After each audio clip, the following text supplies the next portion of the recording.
is happening, everybody? I'm Larry Roberts. And I'm Sarah Losi, and this is Branded, your comprehensive guide to creative branding. And on this episode of the podcast, we're going to be talking with someone that I actually have known for a couple of years now, and he was on one of my previous shows, so it's kind of exciting to get back in touch with him, find out what he's up to today, and find out about this amazing new app that he created that's going to help us kind of reevaluate how we create. So his name is Mark Herschberg, and Mark is the author of the Career Toolkit Essential Skills for Success That No One Taught You. And he's also the creator of the Brain Bump app. That's kind of cool. So he's educated at MIT, so I feel very underqualified to have this conversation. But Mark has spent his career launching and fixing new ventures at startups, Fortune 500s, and academia, focusing on, here's the kicker, digital media and even cybersecurity. So Mark, great to see you again, man. Welcome to Branded. Great to see you too, and nice to meet you, Sarah. I am super excited to be here. We're excited to have you, and this is our first time meeting. I did not have a previous podcast, or else I would have interviewed you on it, I promise. For sure. Well, maybe I'll be on your next one as well. Well, you know, Mark, it's cool to have you back, man, and I hopefully Sarah doesn't ever have a next one. I'd like for us to kind of continue this one for a day or two. No but, you know, what really caught our attention for this particular podcast was the whole discussion of nonlinear media.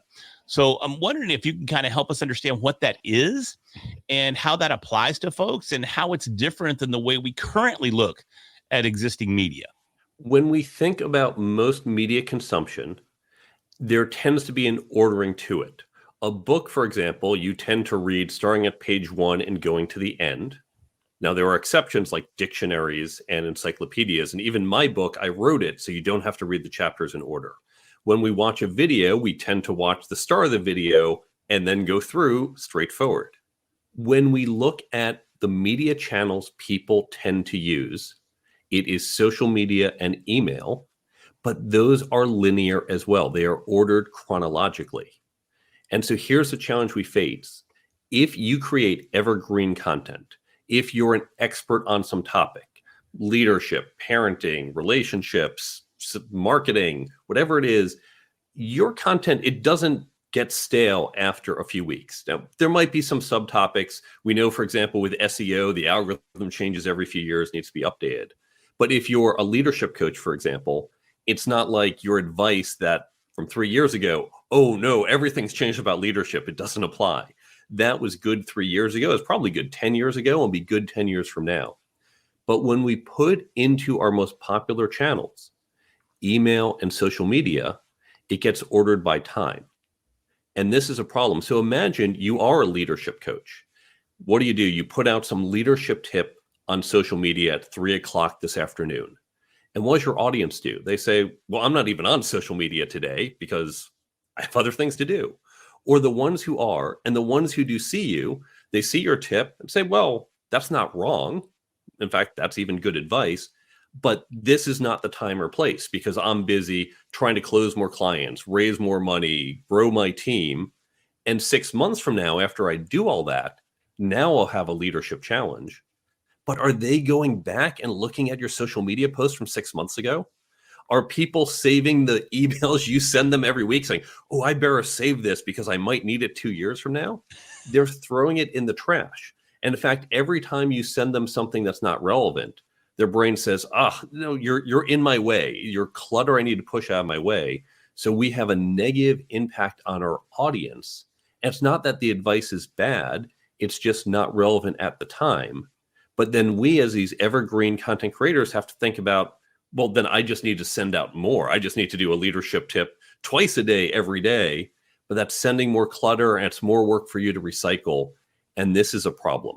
So our existing channels, email and social media, and some others as well, including podcasts and blogs, have a problem because they are chronologically ordered. And that does not work for evergreen content creators. Well, that's a very valid point, and it's definitely a struggle that every content creator faces. And you're right. I mean, what I've seen is you're not posting enough. I mean, if you listen to some of the more prominent marketing gurus that are out there. They're just, you're never going to post enough. Post. And you can even recycle existing posts. You can do the same post because the people that are looking 2 days from now aren't going to be the same people that were looking 2 days before. So they didn't even see the first time you posted that exact same post. So what do we do, and how do we overcome those challenges, though? How do we change our mindset from mass quantity post to a more non-linear approach? So the idea of nonlinear is that you don't have to go from front to back. Now, we know with a dictionary, for example, they say, don't read this front to back. We created this very simple system so you can find what you need and get it. You dive into that one little part you need, and then you put the dictionary down and you come back to it later when you need a different part. Mm-hmm. This is what we have to do with our content. Now, let me say from the outset, I'm not saying don't create long form content. Here we are doing a podcast, and I've been on, when I met you as early in my podcasting career, I've now been on over 400 podcasts. I love podcasts and I write long form articles. Keep doing that, but we need a way to access them in a nonlinear fashion. Just like the dictionary, it's big, but you can access it in a nonlinear fashion. You can jump in. So here's a simple thing you can do. Let's take your blogs or podcasts, for example. By default, they're ordered chronologically, and that's fine. And there are people who are regular subscribers. You want to get the next one because you love the great content that YouTube put out. But you also want them to be able to quickly find other historical content without having to start from the beginning and go through each one. On the blog page on my books website, I have multiple websites. So my books website, I'm going to give you the name, not that the book's relevant to this audience, but so you can see it. So the website is thecareertoolkitbook.com. And if you go to the blog page, yes, you see all my blog posts and they're in chronological order, but they're also tagged by topic. Mm-hmm. So if you say, I am going to a conference tomorrow, I just want networking tips. And again, I don't care if they're from last week or last year, because these tips don't get stale. You can just tap networking, and all the networking content, it's tagged as networking, all the networking blog posts. And now you've got all the networking articles. Or you might choose interviewing, if that's what's relevant to you. So I've created a secondary index effectively. The first one is that chronological index that we get by default, but there's a secondary index to get you in by topic. And this is a very easy thing you can do. Most content management systems for your blogs, your podcast episodes, other things on your website, you can create this other way to start accessing your historical content. Yeah, I mean, categories have existed on blogs since I think blogs have existed, in all honesty. So now, whether or not folks leverage that type of categorization is a whole nother story. But so once we have them categorized on the website, you were talking about email and social and everything. Like, how do we get that system in front of our audience? Because our audience is probably more likely to find us through those media channels versus I'm going to go on their website and, oh, I already know they have these categories. I'll pick the one I want. Like, how do we tie it together? But let's talk email. Here's another example. And you're right that for blogs and content management systems, this is step one. If you're not doing it, you should, because your CMS probably already supports this. Sure. And you can get very easily. Email is one where I see a lot of people not utilize email in a way that's more effective. So certainly, yes, you should have an email list if that's right for your business and get people to sign up. But it's the same problem. Someone somehow finds you, and then they're just getting that email every week that may or may not be relevant, because we do this, push it out, and then just hope it lands with some people. And we'll talk about flipping that a little later in the show. Something you can do with email is you can create specific, almost email channels. So for example, suppose you are a speaker and you did a talk on a particular topic. So someone says, oh, I went to your talk, so much great advice, I want to remember it. They are now in market for that content, and will be for perhaps the next few weeks. But your general email list, you're hitting some of that, some of your other topics, it may or may not resonate. What you can do is create a follow-up email list dedicated to a specific topic or subtopic that you focus on. So I'll just use myself as an example. And I don't happen to have email lists. I don't use them. But if I did, here's what I would do. I talk about different topics. I mentioned networking, interviewing, leadership. Those are my topics. If I had a general email list, I'm going to cover all that. But then let's suppose I do a talk on networking. I would have a very specific networking only automated email list that when someone signs up, they get a drip campaign, maybe an email a day for the next 20 days. Maybe it's an email a week for the next 8 weeks, however you want to set up. And they sign up to that list. They get the drip email, but not just one or two. They get 8, 10, 20. That's all content following up for what they have now expressed interest in. So I went to my networking talk, said, I love this content. I want to get this content. They now get that content regularly for days or weeks.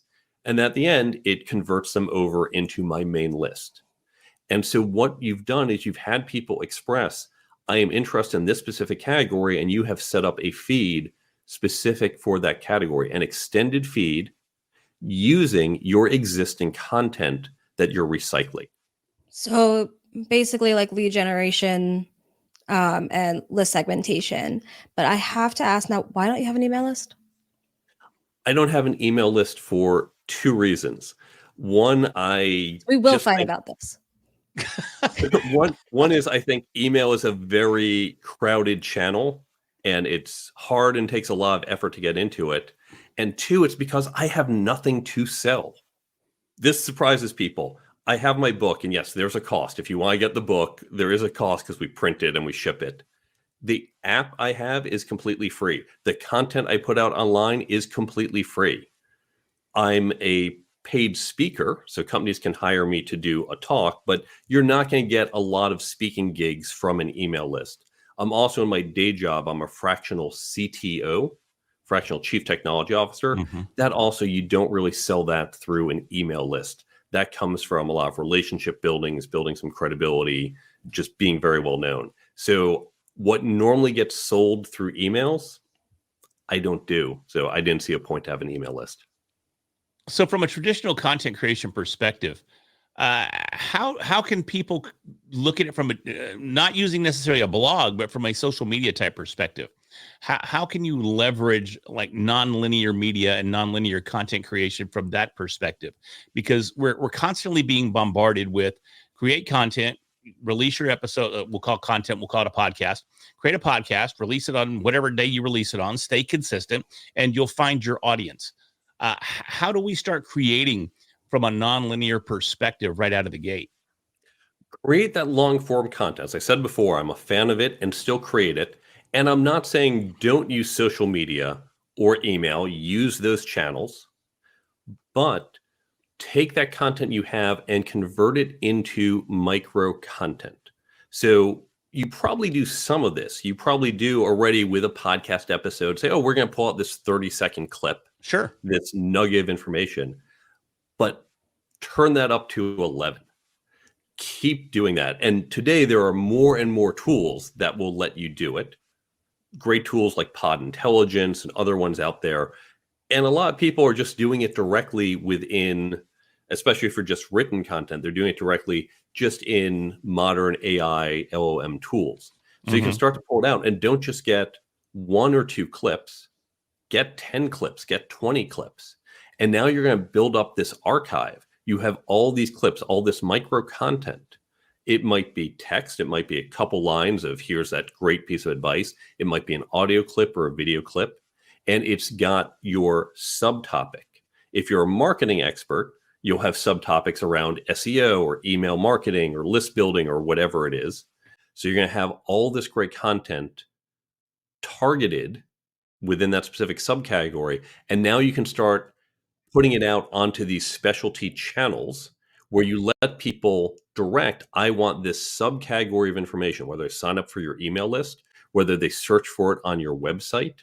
And so now you're taking your evergreen content, you're making it easy to find because they don't have to read that dictionary front to back until they find that one word they're looking for. They can go directly to it.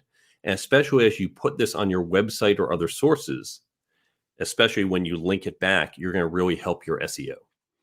So how can you streamline this process? This one of the complaints that we get a lot, and I love the fact that you dropped Pod Intelligence on us. I've never heard of that one. Sarah, have you heard of Pod Intelligence?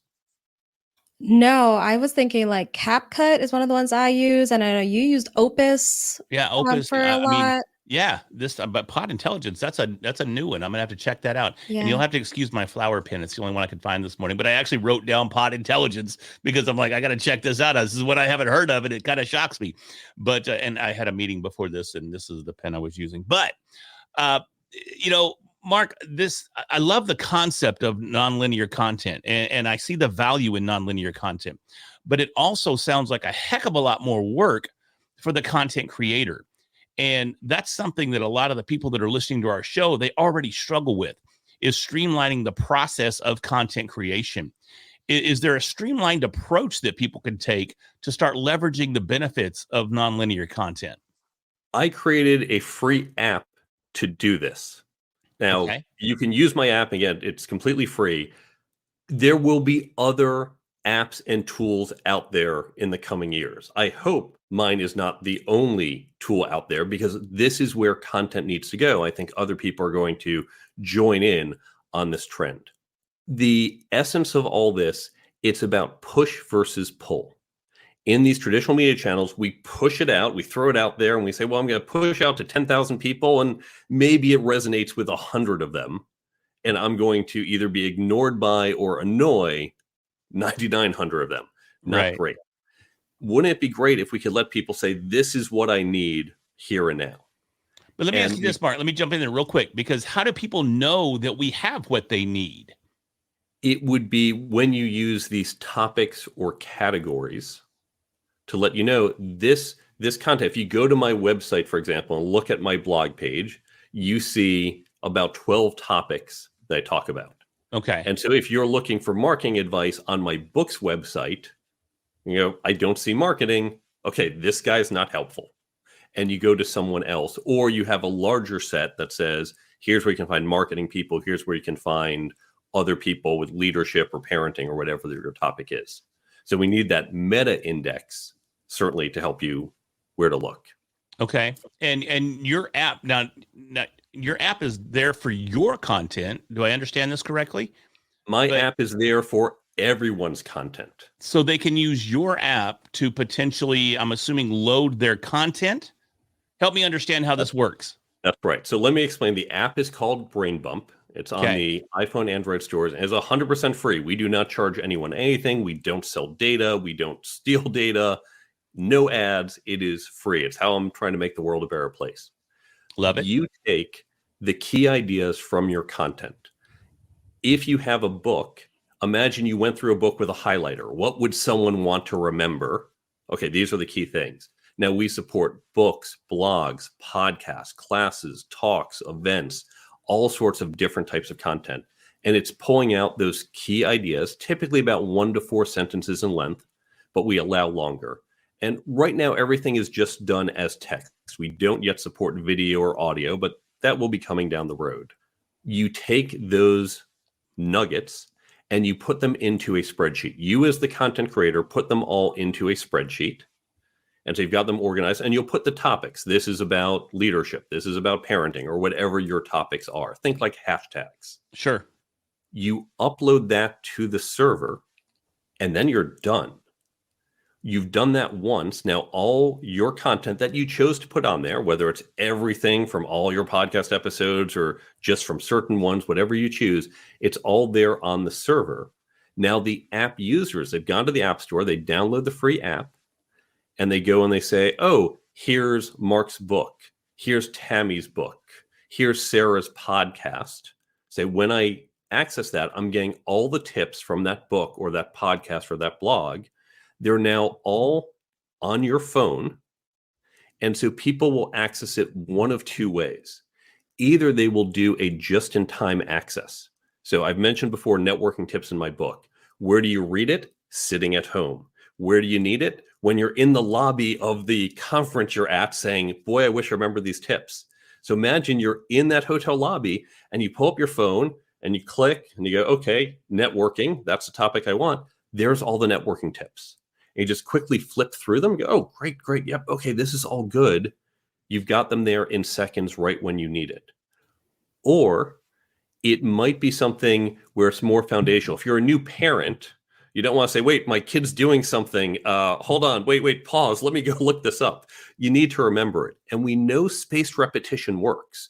We know you need to see it over and over. So you set up what I call a daily affirmation. But instead of it just gets sent to you at 2 p.m, because that's when the person decided to just push it out, you say, you know what, I'm a parent. I want it at 6 p.m. because that's when I walk in the door and see my kids. I want the leadership tip at 9 a.m. because that's when I walk into the office and need that. Because if I got the parenting tip at 9 a.m., my brain is going to say it's not the right tip, but I'm not parenting now. This is the wrong content in the wrong time and place. So we let the app user pull the relevant content. I need this now. I need that then. They don't even have to open the app. It just pops up on the phone. There's a parenting advice I need. There's a leadership advice I need. Now, all the content, when they see it, it is branded with your cover image, with your title, with your name. So they see your brand over and over. And that's the brand exposure you want. Instead of, oh, I got to swipe through all this on social media. You're in my way. You're in my way. It's I'm getting exactly what I need when I need it from you. What a great brand. This is always relevant to me. It's also all hyperlinked because unlike social media, we're not trying to keep people doom scrolling on the app. We want them to find the content on the app and then go to your website. So if you've got that quote from your blog post or from your podcast, they go, wow, great advice. I love this. I want to go deeper. They just click the link and they go right to hear the episode or right to read the article, driving them to that evergreen content because we're not ordered chronologically. They're going to see the post that came out 2 days ago, 2 months ago, 2 years ago. It's all the same. It's relevant now. And so this will automatically continue to recycle your content. And unlike social media and email, you don't have to say, oh, I got to post again. Oh, I got to post this week. Because once I put the tips for my book in there, I'm done. I've never gone back, but every day someone is getting relevant content. So as the user, I want to, I don't know what term y'all use. I'm going to just say subscribe because it's the regular one. If I want to subscribe to like the networking tips, am I subscribing to networking tips from Mark or just networking tips? And it goes from everybody. Good question. We may roll the everybody version out later. For now, think of it like a Kindle. With a Kindle, there's a massive number of books out there, but you don't want every book. You just say, here are the books I like, and that's what you've installed on your Kindle. So with the Brain Bump app, you install tips from your podcast because it's great quality, but not that other podcast. They might have something on marketing and content too, but yeah, they're not very good. I don't want their tips because that's going to clutter it. So the app user gets to say, I want from this book and these podcasts and those blogs. Now, once they've installed it on the app, they can either look within just your podcast, or they might say, of the 10 content sets I've installed, I know they're all good. That's why I selected them. And when I want an SEO tip, I don't care which one it comes from. So they can look across the ones they chose. We don't yet have it where we can look across everything because, again, we're worried there's going to be too much clutter. So we're going to have to eventually build tools to help you filter. So you have control, but can go wide. Okay. And Sarah, that's a great question because I was wondering the exact same thing. Is this an opportunity for content creators to essentially have their own app for their content? But with that description there, Mark, it sounds like that there are a number of contributors to the app, and then the user comes in and selects the contributors that they want that content from. Did I understand that correctly? You did. If you roll back the clock about 20 years when phones were starting to get popular, smartphones, and people said, oh, I'm going to turn my book into some type of app someone can put on their phone. Sure. Well, no one wanted to have 50 different book apps on their phone. It was just clutter. And so Kindle was the right answer. I can put any of these books into there. Mm-hmm. The other challenge you would get is if you had your own app. And certainly if you want to build your own app, more power to you. Sure. I welcome you to do it. But if you build your own, then you have to get people to install your app. Once people have Kindle, you don't have to say, oh, first install this app. That's my book. It's like, oh, you have the Kindle, just get it. Oh, you have Brain Bump. My tips are there. And so it's much easier. And people on Brain Bump already can now find your content as well as they're looking around. Just like someone on Kindle can do a search and say, oh, what other books are here? Now, I think that's really, really cool. And it's an entirely new avenue for people to get their content out and have it readily accessible in a, here's the kicker, non-linear format. I got the concept, guys. As far as discoverability, when you said like you can go in there and then like look around and they can find you, are they finding you only by name or can they find you by topic? Right now, the app, we're relatively early. Mm-hmm. We're a younger app. And because I do not charge anyone anything, features get funded out of my pocket as I do it. So right now, you can search by title. Okay. We will start to add ways where you can search by topic. Now, when you look at a particular piece of content, you find, oh, well, here's a podcast. Maybe you type in marketing and you see a couple podcasts and books that have marketing in the title. Then you can look at the topics and see, is it the type of marketing I want? So that will give you some indication. There's also a description that they have. So you can go a little further. We'll later have other discovery methods. The way a lot of content creators use this is when you're a content creator. So this is the author, the podcaster, the people putting out these tips. When you put your content on Brain Bump, you get a unique link and a corresponding QR code. Now, these can be shared on your website, social media, email lists. So a lot of people will share it to their existing audience and say, hey, if you want all my tips in your pocket, if you'd like to get the relevant content of mine when and where you need it, click this link or snap that QR code and it instantly adds that content. So for example, when I complete my talk, the final slide of my talk, there's a QR code where I say, do you want to remember everything you learned in this talk? Snap that QR code. Want to remember everything you learned in this episode and all my prior episodes? Go click that link. So a lot of people use it to engage their audience in a way where they know you're going to get relevant stuff in a timely way. And that's going to really help that brand association instead of, I'm just going to keep throwing things at you and hope maybe eventually you finally start to trust me. So I love that. And I love that it is focused on, like you said, brand trust and brand awareness. And we're really building that relationship with our audience. But is there a way that this translates into sales? I know you said you don't sell anything, but some of us still do. We don't have our MIT multiple degrees, so we got to sell some stuff. Is there a way that like you click on it and it goes to buy the book? Yes, there's a couple things you can do. Now, I admit this is more about building that brand trust. You're not going to be selling really high-priced items through the app itself. We have a basic interface. For books, there is a buy button. Now, there's only a buy button on the Android version of the app because iPhones don't like us to have a buy button that takes people anywhere but Apple. And so if you put your Amazon link, Apple got upset about that. But there is the buy button if you want to direct people to buy the book. You can direct people to your website, where, of course, that's where you're going to upsell people. Mm-hmm. There's also a way for you as a content creator to have lead magnets. You might offer, for example, sign up here and get my free resource for whatever. And when you do that, of course, you're capturing the email and they're getting your resource. You can also put, if you have a Calendly link, a lot of people say, I give a free 30-minute consultation call. That as well, you put in the app and people, when they look at your profile, say, great, I'm going to sign up. And again, you'll capture their email address. They'll go into whatever lead gen system you have. So you can promote that type of content on the app because we know people are here to sell things. As you said, I might not be, but others do. And that's what we want to support. The Brain Bump app, it's Brain Bump with a B. The Brain Bump app, you can download the app on Android and iPhone stores. That's the app.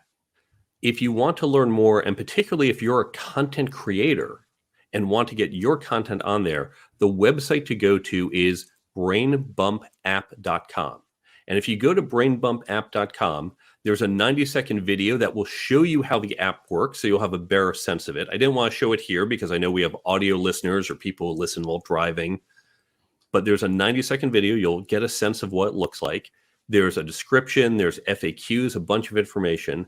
And at the bottom of the page, or hit the link at the menu for content creators, if you're interested in getting your content on the Brain Bump app, and it is completely free, click that link. There's a 30-second form where you just say, tell us your website, your email, your name, how to get in touch with you. And we'll be in touch about how you can get your content on the Brain Bump app so you can continue to engage your audience with always relevant content with no additional effort on your part, because we're one and done. Once the content's there, you never have to go back and do it. So all of that is at brainbumpapp.com. So let me, is it all there? And maybe you don't want to go out, maybe this is proprietary, but I mean, are you basically just using RSS feeds to access the data, or? No, it's not RSS feeds. Once you put the content on the server, once you upload that spreadsheet, the app and the server, we've written a whole lot of code. Sure.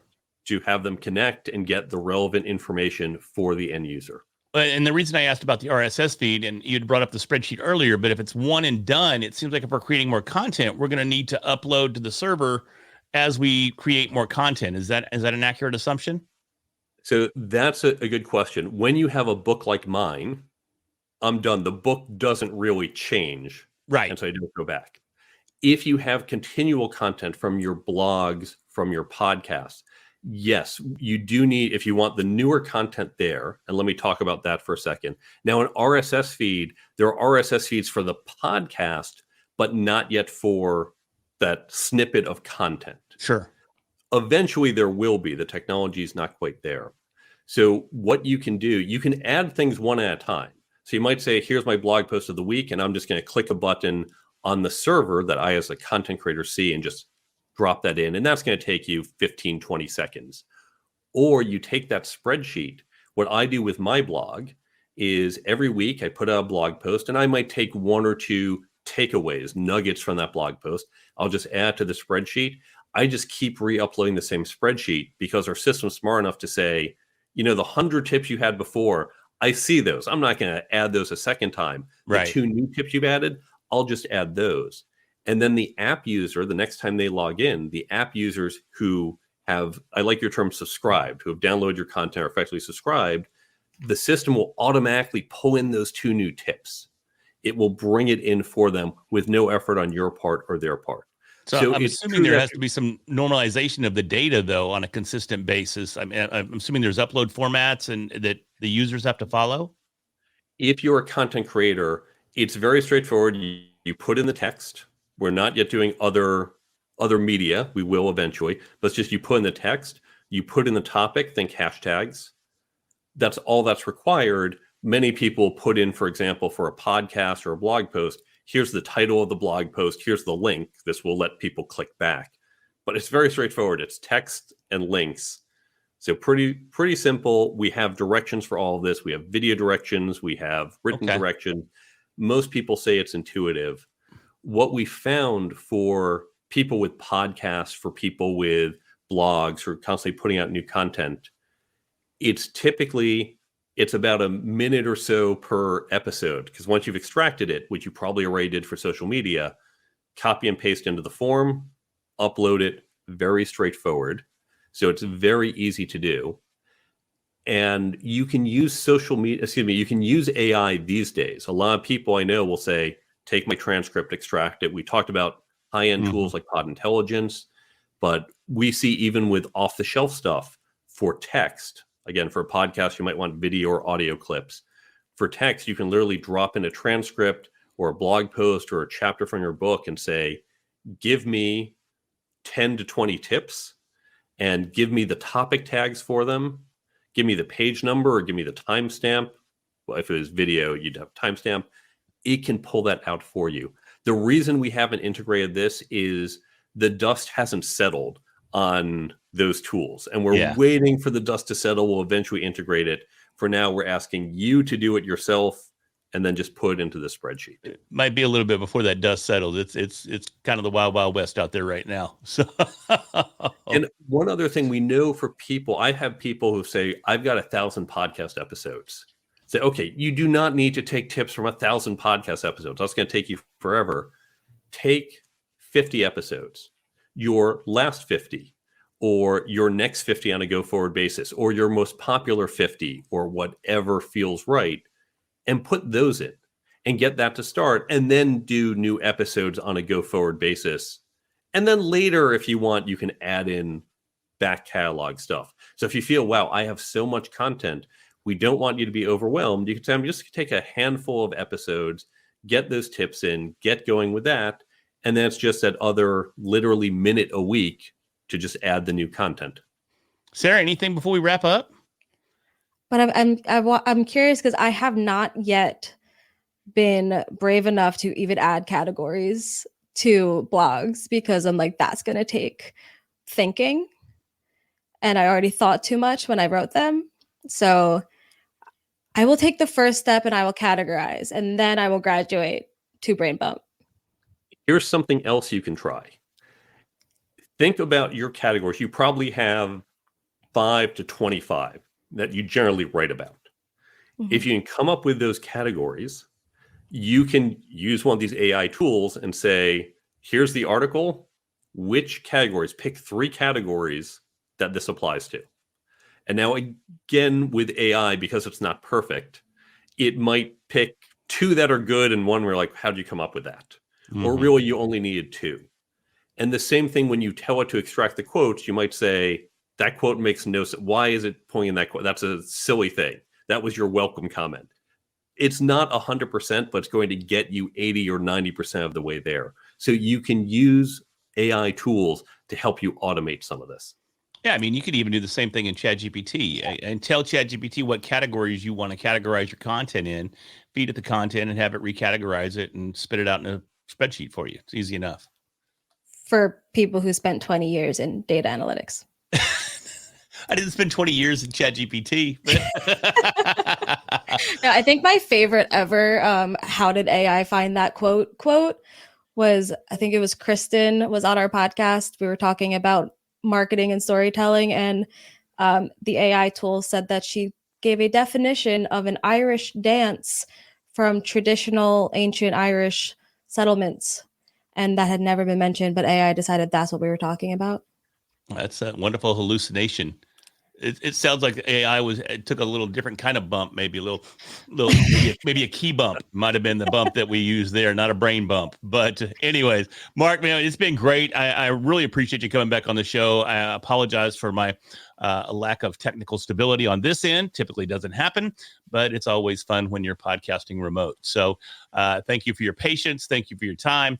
And I got to tell you, man, when we first started the conversation, I was trying to piece all this together. But as we continued down the path and we finally got to brain bump, I was like, oh my God, this is actually really, really cool stuff. So pretty exciting stuff. Definitely going to dig into it myself. And I hope some of our listeners dig into it as well, and really appreciate all the work that you put into developing this app so people can reach more people in a more, I don't know, I'd say beneficial way, so they don't have to sort through all the nonsense and get right to just the tips. Thank you. I think Brain Bump is a fantastic tool for content creators to use. And I also think, as I said before, it's just the beginning. I am looking forward to a whole bunch of other tools from other people that's really going to revolutionize how we access content in a non-linear manner. Love it. Love it. Thanks again, Mark. We really appreciate it. Hey, everybody, if you're listening right now or watching right now and you found some value in this episode, I'm confident you did, man. This Brain Bump seems like a really, really cool app. I highly recommend you check that out. And I also highly recommend that you subscribe to Branded so we can continue to bring you these very insightful, amazing, technically challenging episodes each and every week. And with that, I'm Larry Roberts. I'm Sarah Losi. We'll talk to you next week.